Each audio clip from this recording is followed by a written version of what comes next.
New York Attorney General Letitia James understands that she only has a couple days left until she might be able to start seizing Donald Trump's properties, and she made a move recently that legal experts believe is the first step in her seizing two of Donald Trump's most favorite properties of all. Those properties happen to be in Westchester County, New York, where legal experts point out that recently Letitia James actually filed the judgment against Donald Trump in Westchester County. And that wasn't actually necessary to do that in that particular county, seeing as how, that's not where the trial was, and these were state charges, so it technically could have been done really anywhere.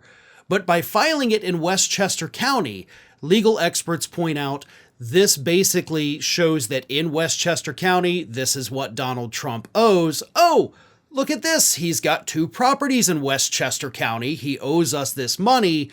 Let's seize these properties.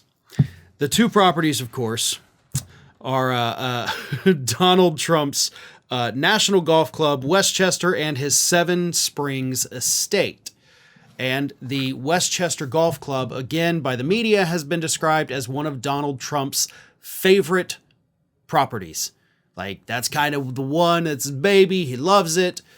Probably not as much as Mar-a-Lago or Bedminster, but he does love his Westchester golf course, and based on what the experts are telling us, James filing this judgment in Westchester County does open the door for her to immediately seize those assets on Tuesday if something doesn't come in and save Donald Trump at the last minute.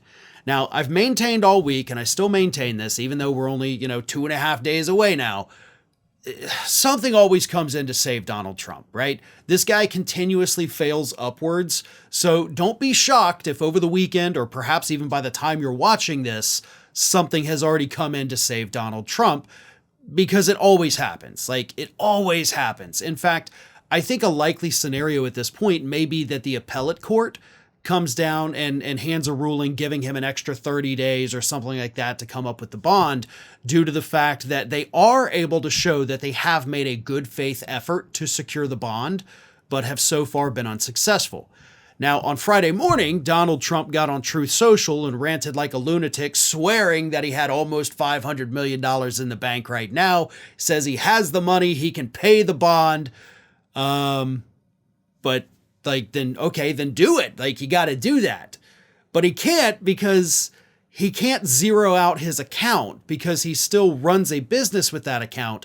You can't have $0 because you have to have enough to cover operating expenses. So even if he does have almost $500 million in the bank, as he claimed on Friday morning, that doesn't mean that he can use all of that for that judgment. But again, not going to surprise me if something comes in and saves him at the last minute, including the possibility of the appellate court doing that. But if that doesn't happen, Letitia James is on the ready. In addition to these two properties, she also has a list of other properties.